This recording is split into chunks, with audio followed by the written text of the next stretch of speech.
हरिः ओम् आपादमौलिपर्यन्तं गुरूणाम् आकृतिं स्मरेत् तेन विघ्नाः प्रणश्यन्ति सिद्धन्ति च मनोरथाः। श्रीगुरुभ्यो नमः। परमगुरुभ्यो नमः। श्रीमदानन्दतीर्थभगवत्पादाचार्यगुरुभ्यो नमः। मन्मनोभीष्टवरदं सर्वाभीष्टफलप्रदं पुरन्दरगुरुं वन्दे दासश्रेष्ठं दयानिधिं विद्याविनयसम्पन्नान् शान्तादिगुणबृंहितान् सशास्त्रप्रवचनासक्तान् इलमिलार्यान् गुरून् भजे। पृथ्वीमण्डलमध्यस्याः पूर्णबोधमतानुगाः वैष्णवाः विष्णुहृदयाः तान् नमस्ते गुरुं मम। हरिः ओम्। श्रीशापाहि ಅನಂತಕೋಟಿ ನಾಯಕ ಶ್ರೀ ಪುರಂದರದಾಸರು ರಚಿಸಿದ ಅನಂತಕೋಟಿ ಬ್ರಹ್ಮಾಂಡ ನಾಯಕ ಎಂಬ 180 ಗದ್ಯದಲ್ಲಿ ಎರಡನೆಯ ಭಾಗದಲ್ಲಿ ಮುನ್ನುಡಿ ಪಾಠಕ್ರಮದಲ್ಲಿ ಇದ್ದೆವು. ಎರಡನೆಯ ಭಾಗದಲ್ಲಿ ಶ್ರೀ ಪುರಂದರದಾಸರು ಭಗವಂತನ ರೂಪಚಿಂತನೆಯನ್ನು ತಿಳಿಸುತ್ತಿದ್ದಾರೆ. 60 ಗದ್ಯಗಳಲ್ಲಿ ಭಗವಂತನ ಲಕ್ಷಣವನ್ನು ತಿಳಿಸಿದ ನಂತರ ಆ ಲಕ್ಷಣವನ್ನು ಆ ರೂಪ ರೀತಿಯಲ್ಲಿ ನಾವು ಕಂಡರೆ ಆ ರೂಪದಲ್ಲಿ 60 ಲಕ್ಷಣವನ್ನು ಸೇರಿಸಿಕೊಂಡು ನೋಡುವುದು ಬಯಕೆ ಶ್ರೀ ಪುರಂದರದಾಸರದು. ಅದು ಸಕಲ ಸಜ್ಜನರಿಗೆ ಸಾಧಕರಿಗೆ ಇರಬೇಕು ಎಂಬುದನ್ನು ತೋರಿಸಿಕೊಡ್ತಾ ಇದ್ದಾರೆ. ಇದು ಶ್ರೀ ರಾಘವೇಂದ್ರ ಸ್ವಾಮಿಗಳದಲ್ಲದೆ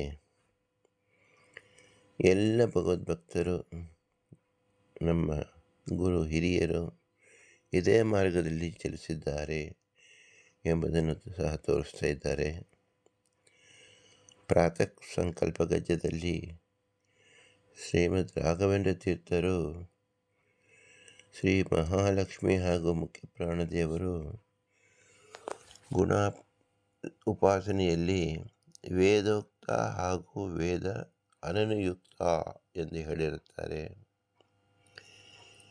ಇದು ಬ್ರಹ್ಮನಿಗೆ ಮಾತ್ರ ಸೀಮಿತವಾಗದೆ ಬ್ರಹ್ಮಾದಿ ತೃಣ ಪರ್ಯಂತ ಜೀವಗಳಿಗೂ ಸ್ವ ಅನುಭವ ರೀತ್ಯ ಭಗವಂತ ಅನಂತ ಗುಣಗಳ ಉಪಾಸನೆ ಉಂಟಾಗುವುದು.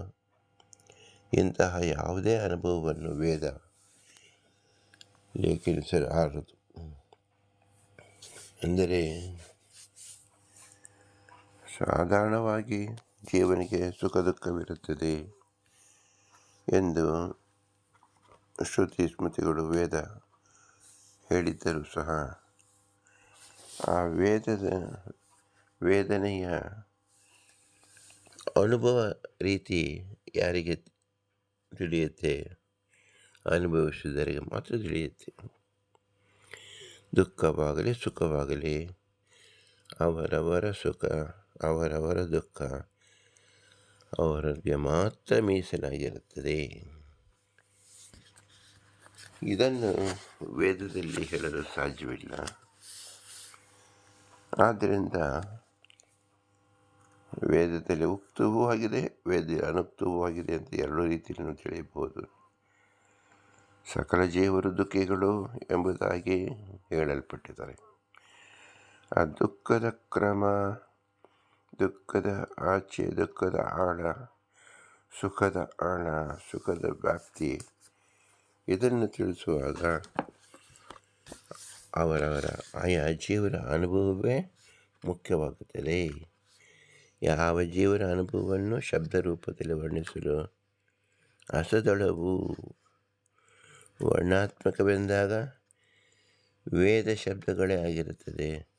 ಇದು ಪರಸ್ಪರ ವ್ಯವಹಾರಕ್ಕಾಗಿ ಬಳಕೆಯಾಗುತ್ತದೆ. ಅನುಭವ ಎಂಬುದು ಶಬ್ದದ ಆಚೆಗೆ ಇರುವಂಥದ್ದು ಹಾಗೂ ಯಾವ ಶಬ್ದಕ್ಕೂ ಸಿಗುವಂಥದ್ದಲ್ಲ. ಹಾಗಾದರೆ ಒಬ್ಬರ ಅನಿಸಿಕೆ ಅಥವಾ ಇನ್ನೊಬ್ಬರು ಕಂಡುಕೊಂಡ ನಿಧಿಧ್ಯಾಸನ ಮತ್ತೊಬ್ಬರಿಗೆ ಅಪ್ರಯೋಜಕವೇ ಎಂದಾಗ ಹಾಗೆ ತಿಳಿಯಬಾರದು. ಅವರವರ ನಿಧಿಧ್ಯಾಸನಕ್ಕೆ ಗುರುಪದೇಶದಂತೆ ಸಹಕಾರಿ ಕಾರಣವಾಗುತ್ತದೆ, ಉದಾಹರಣೆ ಮಾತ್ರವಾಗುತ್ತದೆ ಅಂತ ಅರ್ಥ.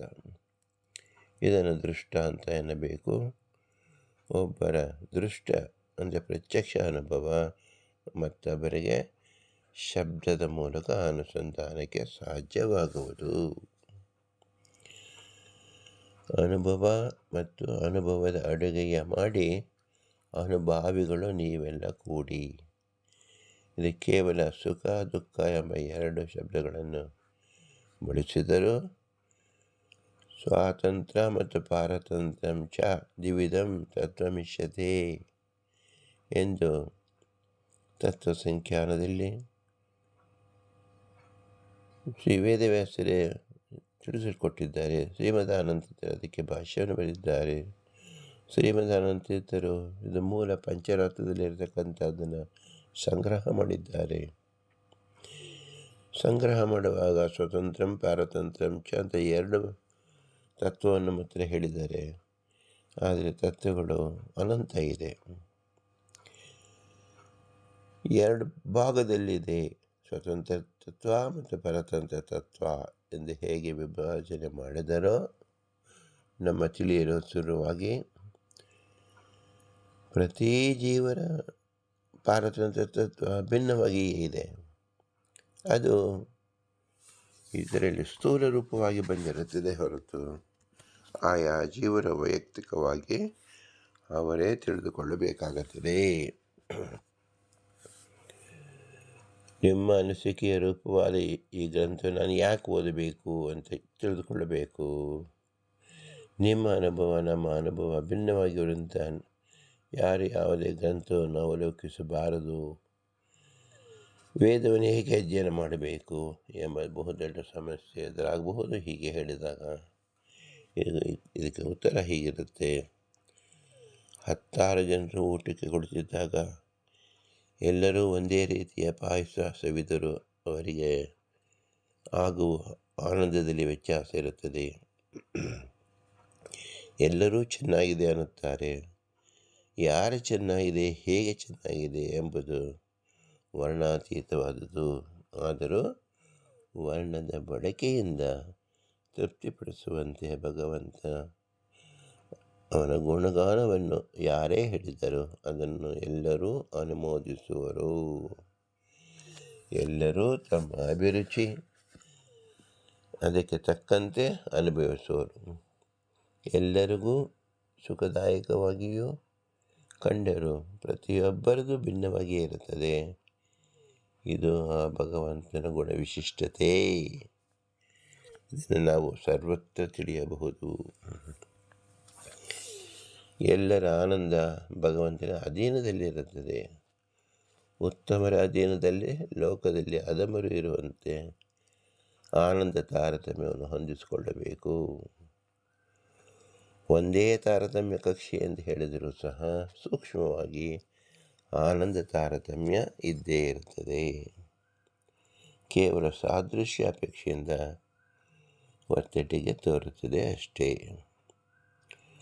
ಒಂದು ಬ್ರಹ್ಮಾಂಡದ ಜೀವಿಗೂ ಮತ್ತೊಂದು ಬ್ರಹ್ಮಾಂಡದ ಜೀವಿಗೂ ಮಧ್ಯೆ ಅತಿ ಸೂಕ್ಷ್ಮತಮ ಭಿನ್ನತೆ ಇದ್ದೇ ಇರುತ್ತದೆ. ಕಾಲತಃ ಮೊದಲು ನಂತರ ಇತರ ವಿಶಿಷ್ಟತೆ ಕಾಣಬಹುದಾಗಿದೆ. ಉದಾಹರಣೆಗೆ ಅದೆಷ್ಟೋ ಬ್ರಹ್ಮರು ಮುಕ್ತರಾಗಿದ್ದಾರೆ. ಆ ಎಲ್ಲ ಮುಕ್ತರ ಆನಂದ ಎಲ್ಲರದು ಸಾಮ್ಯವೇ ಹಾಗೆ ಹೇಳಲು ಬರುವುದಿಲ್ಲ. ಅಲ್ಲಿ ವಿಶಿಷ್ಟತೆ ಇದ್ದೇ ಇರುತ್ತದೆ. ಒಂದು ದೇಶದಿಂದ ಒಂದು ಕಾಲದಿಂದ ಅಂದರೆ ಮುಂಚಿತವಾಗಿ ಮೋಕ್ಷವನ್ನು ಪಡೆದಂಥವರು ಎಂಬತಕ್ಕಂಥ ಒಂದು ಅಪರೋಕ್ಷ ಜ್ಞಾನ ಇವರು ಮುಂಚೆ ಪಡೆದರು ಎಂಬತಕ್ಕಂಥದ್ದಾಗಿ ಈ ರೀತಿಯಲ್ಲೂ ಸಹ ಕಾಲತಃ ಆನಂದದಲ್ಲಿ ತಾರತಮ್ಯವನ್ನು ಸೂಕ್ಷ್ಮಮತಿಯಾಗಿ ನಾವು ತಿಳಿದುಕೊಳ್ಳಲೇಬೇಕು. ಸಮಸ್ತ ಜೀವರಲ್ಲೂ ಭೇದ ಹಾಗೂ ತಾರತಮ್ಯ ಎಂಬುದು ಅನಂತ ಸಂಖ್ಯೆಯಲ್ಲಿರುವುದರಿಂದ ಶಬ್ದರೀತ್ಯ ಹಾಗೂ ಯುಕ್ತಿಯಿಂದ ಮಾತ್ರ ತಿಳಿಯಬಹುದು. ಸಮಸ್ತ ಮುಕ್ತರು ಭಗವಂತನು ವಿವಿಧ ರೀತಿಯಲ್ಲಿ ಉಪಾಸನೆ ಮಾಡುವುದರಿಂದ ಸಾಧಾರಣ ಅಂಶ ಅನಂತ ಬಗೆಯಾಗಿದೆ ಅಂತ ನಾವು ತಿಳಿಯಬೇಕು. ಇಂದಿನ ವೈಜ್ಞಾನಿಕ ಯುಗದಲ್ಲಿ ಪ್ರತಿ ಜೀವರ DNA ಭಿನ್ನವಾಗಿಯೇ ಇರುತ್ತದೆ. ಹಸ್ತರೇಖೆಗಳು ಭಿನ್ನವಾಗಿಯೇ ಇರುತ್ತದೆ. ಕಣ್ಣಿನ ರೇಖೆಗಳು, ಪಾದರೇಖೆಗಳು ಎಲ್ಲವೂ ಅತ್ಯಂತ ಭಿನ್ನವಾಗಿರುತ್ತದೆ. ಇಂದಿನ ಹೆಸರಿನಲ್ಲಿಯೂ ಮಗ, ತಂದೆ, ತಾತ ಇವರು ಮೂರನ್ನು ಸೇರಿಸಿ ನೋಡಿದಾಗ ಇಡೀ ವಿಶ್ವದಲ್ಲಿ ಇದೇ ಹೆಸರಿನ, ಅದೇ ವಯಸ್ಸಿನ, ಅದೇ ಕಾಲದಲ್ಲಿ ಸಿಗುವುದೇ ಇಲ್ಲ. ಆಧಾರ್ ಕಾರ್ಡ್ ಪ್ರಸ್ತಾಪನೆ ಇಡೀ ವಿಶ್ವದ ಜನಾಂಗಕ್ಕೆ ಪ್ರತ್ಯಕ್ಷಿಕ ತೋರುವ ಮಾದರಿಯಾಗಿದೆ. ಇಷ್ಟು ಬಗೆ ಇದ್ದರೂ ನಾವು ಕೇವಲ ಗಂಡು ಹೆಣ್ಣು ಅಂತ ವ್ಯವಹರಿಸುವುದಿಲ್ವಾ? ಅಂದರೆ ಸಾಧಾರಣ ಅಂಶಗಳು ಎಲ್ಲರಿಗೂ ಸಮವಾಗಿರುತ್ತದೆ. ವಿಶಿಷ್ಟತೆಯಲ್ಲಿ ಅಧಿಕ ಪ್ರಕಾರ ರೂಪವಾಗಿರುತ್ತದೆ. ಇದೇ ರೀತಿ ತತ್ವಸಂಖ್ಯಾನದಲ್ಲಿ ತಿಳಿಸಿದ ಸ್ವತಂತ್ರ ತತ್ವ ಮತ್ತು ಅಸ್ವತಂತ್ರ ತತ್ವ ಇದನ್ನು ನಾವು ತಿಳಿಯಬಹುದಾಗಿದೆ. ಈಗ ಯೋಚಿಸಿ ನೋಡಿ, ನಮ್ಮ ಸರ್ವಮೂಲ ಗ್ರಂಥ ಎಷ್ಟೊಂದು ಸಮಂಜಸವಾಗಿದೆ. ಇದು ವಾಸ್ತವವೂ ಹೌದು. ಪ್ರಸ್ತುತ ಭಗವಂತನ ಗುಣಗಳನ್ನು ಇಲ್ಲಿ ಚಿಂತಿಸಲಾಗಿದೆ. ದಾಸರು ವಿಷ್ಣು ಸಹಸ್ರನಾಮದ ಮೊದಲ ಶಬ್ದ ವಿಶ್ವ ಎಂಬುದಕ್ಕೆ 180 ಗಜ್ಜ ರೂಪದಲ್ಲಿ ಹೇಳಿರುತ್ತಾರೆ. ಅದನ್ನು 1000ಕ್ಕೂ ಹೇಳಬಹುದು, ಅನಂತಕ್ಕೂ ಹೇಳಬಹುದು. ಇದರ ಪ್ರಯತ್ನ ರೂಪವೇ 2ನೇ ಭಾಗವಾಗಿದೆ. ಸಜ್ಜನರು ಸಂತೋಷದಿಂದ ಸ್ವೀಕರಿಸರೆಂಬ ಆಶಯದಿಂದ ಮುಂದುವರೆದಿದೆ. ಭಾವುಕರು ತಮ್ಮ ಹಸಿಯಾದ ಭಾವನೆಯನ್ನು ಹುಸಿ ಮಾಡದೆ ಬಿಸಿಯಾಗಿರುವಾಗಲೇ ಸಿಹಿ ಹಂಚುವಂತೆ ಜನ್ಮ ಸಾರ್ಥಕ ಮಾಡಿಕೊಂಡಾಗ ಇದು ನಮ್ಮ ವಂಶ ಪಾರಂಪರೆಗೂ ಹಾಗೂ ಭಕ್ತಿ ಪರಂಪರೆಗೂ ಸೂತ್ರಪ್ರಾಯವಾಗಿ ಹರಿದು ಬರುತ್ತದೆ. ಜ್ಞಾನಾಮೃತ ಸಾಗರವು ಎಂದು ನಿಂತ ನೀರಾಗಬಾರದು, ಹರಿಯುವ ನದಿಯಾಗಬೇಕು. ಅದು ಮಹಾಸಮುದ್ರವನ್ನು ಸೇರಬೇಕು. ಅದೇ ನಮ್ಮೆಲ್ಲರ ಸಮುದ್ರ. ಬದುಕಿ ಬಾಳಿನ ಗುರುತು ಕರುಣಾ ಸಂಧಿ 2ನೇ ಸಂಧಿಯಲ್ಲಿ ಇದರ 2ನೇ ಪದ್ಯದಲ್ಲಿ ಈ ಭಾಗಕ್ಕೆ ನಾಂದಿಯಾಗಿದೆ. ಮಳೆಯ ಓಣಿಯಲು ಹರಿಯಲು ಬಳಸರು ಊರೊಳಗಿದ್ದ ಜನರು, ಹಲವು ಹೆದ್ದರೆಗೊಡೆ ಮಜ್ಜನ ಮಾಳ್ಪರು. ಇಲ್ಲಿ ಗಮನಿಸಿ, ನಮ್ಮ ಅಡಿಗೆ ಮನೆಯ ಶೌಚಾಲಯದ ಮಲಿನ ನೀರನ್ನು ಇಲ್ಲಿ ಹೇಳಿಲ್ಲ. ಅಂತೆಯೇ ನಾವು ಬಳಸಿದ ಯಾವ ನೀರನ್ನು ಹೇಳಿಲ್ಲ. ಬಳಸದೇ ನಮ್ಮ ಓಣಿಯಲ್ಲಿ ಹರಿದು ಹೋದ ಮಳೆ ನೀರನ್ನು ಹೇಳಿರುವುದು. ನಮ್ಮಲ್ಲಿಯ ಈ ದೋಷಗಳನ್ನು ಹೊತ್ತ ನೀರು ಈ ಕಲ್ಮಶ ಜಲ ಎನಿಸುತ್ತದೆ. ನಮ್ಮ ಅಂತರಂಗದ ಶುದ್ಧ ಮನಸ್ಸಿನಿಂದ ಹಸಿದ ಜಲ ಮಾನಸಗಂಗೋತ್ರಿ ಎನಿಸುವುದು. ಅದೇ ಭಗವಂತನ ಗುಣಗಾನಗಳು. ದೇವರ ಗುಣಗಳನ್ನು ಯಾರೇ ಹೇಳಿದರು ಅದು ವೇದಾನುಸಾರಿಯಾಗಿದ್ದಲ್ಲಿ ಪವಿತ್ರ ಎಂಬುದು ಇದರ ತಾತ್ಪರ್ಯವು. ಇದೇ ಅನುಭವದ ಅಡುಗೆಯ ಮಾಡಿ ಅನುಭಾವಿಗಳು ನೀವೆಲ್ಲ ಕೂಡಿ. ಪ್ರತಿಯೊಂದು ಮನೆಗಳಲ್ಲಿ ಹೆತ್ತವರು, ಪೋಷಕರು, ಹಿರಿಯರು ತಮ್ಮ ಅಮೂಲ್ಯ ಅನುಭವಗಳನ್ನು ಹಂಚಿಕೊಂಡೇ ಬಂದಿರುತ್ತಾರೆ. ಭಗವಂತನ ಗುಣಗಳನ್ನು ಪತ್ರಗಳಲ್ಲಿ ಹೇಳುವುದಕ್ಕಿಂತ ಅಧಿಕವಾಗಿ ಸ್ಮೃತಿಗಳಲ್ಲಿ ಇರುವಂತಹದ್ದಾಗಿದೆ. ಅದಕ್ಕೂ ಅನಂತಪಟ್ಟು ಅಧಿಕವಾಗಿ ಎಲ್ಲರ ಅನುಭವದಲ್ಲಿ ಇರುವಂತಾಗಿದೆ. ಎಲ್ಲ ಅನುಭವವನ್ನು ಎಲ್ಲೂ ದಾಖಲಿಸಲು ಅಸಾಧ್ಯದ ಮಾತು. ಇದಕ್ಕೂ ಅನಂತಪಟ್ಟು ಮೀರಿದ್ದು ಭಗವಂತನ ಗುಣಗಳು. ರಮ ಬ್ರಹ್ಮಾದಿಗಳು ಅನಾದಿ ಕಾಲದಿಂದ ಎಣಿಸುತ್ತಿದ್ದರು. ಇನ್ನೂ ಮುಗಿಯದ ಭಗವಂತನ ಗುಣಗಳು, ಅದೇ ಅನೇಕ ಗುಣಗಳು, ಅನಂತ ಗುಣಗಳು ಎನಿಸುವುದು. ಒಬ್ಬ ಚಿತ್ರಕಾರ ಸುಂದರ ಚಿತ್ರ ಬಿಡಿಸಲು ಅದೆಷ್ಟೋ ಸಾರಿ ಬರೆದಾಡಿಸುತ್ತಾನೆ.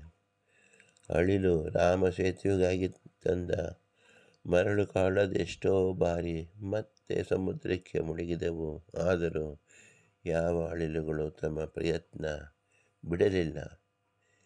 ಇದೇ ಗುಣ ಶ್ರೀರಾಮಚಂದ್ರ ಮೆಚ್ಚಿದ್ದು. ಇಂದಿಗೂ ಎಲ್ಲ ಅಳಿಲುಗಳ ಬೆನ್ನಲ್ಲಿ ರೇಖಾರೂಪವಾಗಿ ಕಾಣಬಹುದು. ಇದೊಂದೇ ನಿದರ್ಶನ ಸಾಕು ನಮ್ಮ ಪೂರ್ವಿಕರ ಅನುಗ್ರಹದ ಸಂದೇಶ. ನಮ್ಮ ಇಂದಿನ ಸ್ಥಿತಿಗೆ ನಮ್ಮ ಪೂರ್ವಿಕರ ಹಾಗೂ ನಾವು ಜನ್ಮಾಂತರದಲ್ಲಿ ಮಾಡಿದ ಸುಕೃತ ಫಲವಿದು. ಇದೇ ಅತ್ಯಮೂಲ್ಯ ಮಾನಸ ಪೂಜಾ. ಇದರ ಮುನ್ನುಡಿಯೇ ಅಧಿಕವೆಂದು ಭಾವಿಸಿದೆ. ಮಾನಸ ಪೂಜವನ್ನು ನಾವು ಮಾಡಿ ಧನ್ಯರಾಗೋಣ. ಶ್ರೀ ಪುರಂದರದಾಸರು ಪರಿಚಯಿಸುವ ದೇವರ ರೂಪವನ್ನು ಕೇಳಲು ಹಾತೊರೆಯೋಣ. ಏನು ಹೇಳುತ್ತಾರೆ? ನಮ್ಮ ಭಗವಂತನ ಮುದ್ದು ಮುಖವನ್ನು ಹೇಗೆ ತೋರಿಸುತ್ತಾರೆ? ಎದುರು ನೋಡೋಣ. ಅವರ ಅನುಗ್ರಹದಿಂದ ನಮಗೆ ಭಗವಂತ ನಮ್ಮಲ್ಲಿ ಕಾಣುವಂತಾಗಲಿ. ವಿಶ್ವದ ಪ್ರತಿ ಅಣು ರೇಣು ತೃಣ ಕಾಷ್ಟದಲ್ಲಿ ಕಾಣುವಂತಾಗಲಿ ಎಂಬ ಅನುಗ್ರಹ ನಮ್ಮ ಗುರು ಹಿರಿಯರು, ಸಮಸ್ತ ತತ್ವಾಭಿಮಾನಿ ದೇವತೆಗಳು, ಸಮಸ್ತ ದಾಸರು, ಶ್ರೀ ಪುರಂದರ ದಾಸರು, ಮುಖ್ಯ ಪ್ರಾಣ ಭಾರತೀಯ ರಮಣ ಮುಖ್ಯ ಪ್ರಾಣ ಲಕ್ಷ್ಮೀನಾರಾಯಣ ಎಲ್ಲರೂ ನಮಗೆ ಅನುಗ್ರಹಿಸಲಿ ಎಂದು ಬೇಡುತ್ತಾ ಈ ಮುನ್ನುಡಿಯನ್ನು ಇಲ್ಲಿಗೆ ನಿಲ್ಲಿಸುತ್ತಿದ್ದೇವೆ. ಇನ್ನು ಮುಖ್ಯವಾಗಿ ಶ್ರೀ ಪುರಂದರದಾಸರು ತೋರುವ ದಿವ್ಯ ಮಾರ್ಗ ಭಗವಂತನ ರೂಪವನ್ನು ಕಾಣಲು ಸಿದ್ಧರಾಗೋಣ. ಇವರೆಲ್ಲರೂ ನಮಸ್ಕಾರ ಮಾಡುತ್ತಾ ಭೂಯಿಷ್ಠಾಂತೆ ಉಕ್ತಿ ವಿಧೇಯಮ ಎಂದು ಹೇಳಿ ಮುಂದುವರಿಯೋಣ. ಎಲ್ಲರೂ ಸಾಗೋಣ ಬನ್ನಿ. ನಮಸ್ಕಾರಗಳು. ಭಾರತೀಯ ರಮಣ ಮುಖ್ಯ ಪ್ರಾಣಾಂತರ್ಗತ ಶ್ರೀಕೃಷ್ಣ ಅರ್ಪಣಿಸು. ಹರಿ ಓಂ, ಹರಿ ಓಂ, ಹರಿ ಓಂ.